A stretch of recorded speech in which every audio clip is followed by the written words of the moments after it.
Hi, folks. Daniel Webster here, sharing another dining table story. When I first got out of college, I followed my fiance down to Gainesville, Florida. It's a good place to be, but when I first got here, I thought, well, I just got a new college degree. I should be able to find a job pretty quickly. And that did not happen nearly as fast as I hoped. Many of the things I applied for just didn't work out. And so ultimately, I got a job at a Magic Market, a convenience store. Number of stories I could tell about that, but I want to share with you just one. This particular Magic Market was at the corner of 16th and University. It's where Walgreens is today. I worked that store the evening shift for a number of months, and one night when the store was nearly empty, a fella came in. He kind of took his time walking around the store, which made me uneasy. Most folks walk in, know exactly what they want. They go for the beer, they go for cigarettes, they go for a soft drink, an icy, whatever it was, they go for it pretty quickly. But this guy kind of wandered around the store and he got some gum. And then he wandered around and came back by the gum and got some breath mints. And then he picked up some cigarillos and finally, he came up to the cash register. A couple of customers had come in while he'd been wandering around, and I kept waiting for him to tell me, stick 'em up and give me all your money or something like that.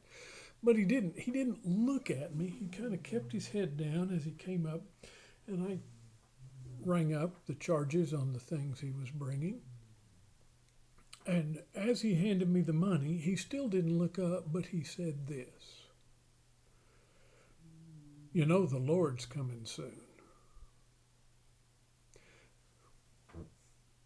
Now, I had a second job. I was working for a church ministry, an ecumenical ministry here in Gainesville. I also was working as an intern in a church, and I thought I knew some things, but I thought, do I want to get into this conversation at all? And I decided I really didn't. I would just throw off a passing remark. Do you know the Lord is coming soon? And I said, yeah, I know. Thinking that would be it, I gave him his change, and he looked at me and he finally looked at me and he said, you know?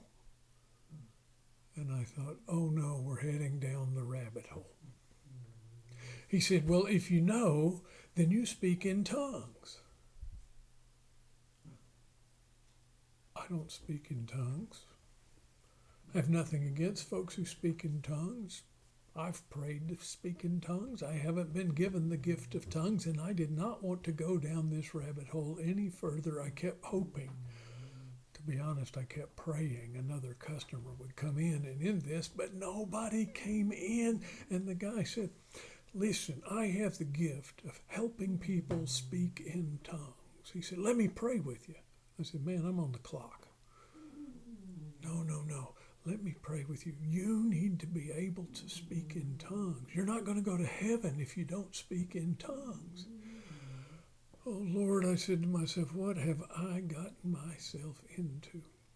He said, well, if you can't pray while you're on the clock, I'll meet you in the parking lot as soon as your shift is done. What time do you get done? I said, there is a policy here in this company that if anybody's in the parking lot, I can't leave. He said, when the store's closed and we turn the lights down, we cannot leave. And I didn't want to explain to him why, but I was taking a deposit to a nearby bank, so I had a sack of money that I would have to take out. He said, no. I'll just meet you. What? You get off at 11 o'clock, 11:15? I'll just be out in the parking lot, and I'll meet you, and we'll pray together, and you will, when we are done, have the gift of speaking in tongues. I said, I appreciate your concern, but no. And he looked at me and he said, the Spirit is moving me to pray with you. I said, well, I'm sorry. He said, no, I'm going to be here at 11:15. I said, if you're here at 11:15, I'm calling the cops. He said, but sir, the Spirit is moving me to pray with you. You need this gift in order to go to heaven. said, I'm sorry, this is not going to happen tonight. He said, but the Spirit is moving me. The Spirit is moving me. The Spirit is moving me. I can't believe the Spirit is not moving you to pray with me. I said, well, that is not happening. I'm not being moved by the Spirit, and I am telling you that you have made your purchase and it's time to leave. And finally, at that point, my prayer was answered. A couple of other customers came through the door, and he turned away and walked out. Well, that night, 11 o'clock, I shut down and I counted all the money that I needed to make my deposit. And I looked around in every direction before I headed out the door, and I got in the car and I made my deposit, and I didn't see the guy. He was gone. He had taken me at my word. But about 3 weeks later, he showed up again. And this time, he wandered around like he had done before. It was kind of scary. He got some gum, wandered around some more, got some breath mints, wandered around some more, got some cigarillos.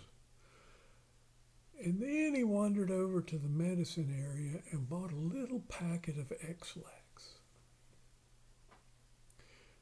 When he came up to the cash register, just like before, he didn't make eye contact. And this time he didn't say anything about the Lord coming soon.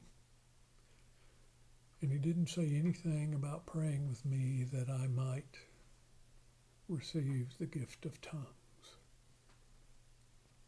He just tossed the cigarillos down. I rang them up. He tossed the breath mints down. I rang them up. He tossed the gum down. I rang the gum up. And it took him a minute, and finally he laid down the pack of X-Lax, and I rang it up, and as I put these things in a bag, I held back the X-Lax just for a second. And I said, I guess the Spirit isn't moving yet tonight.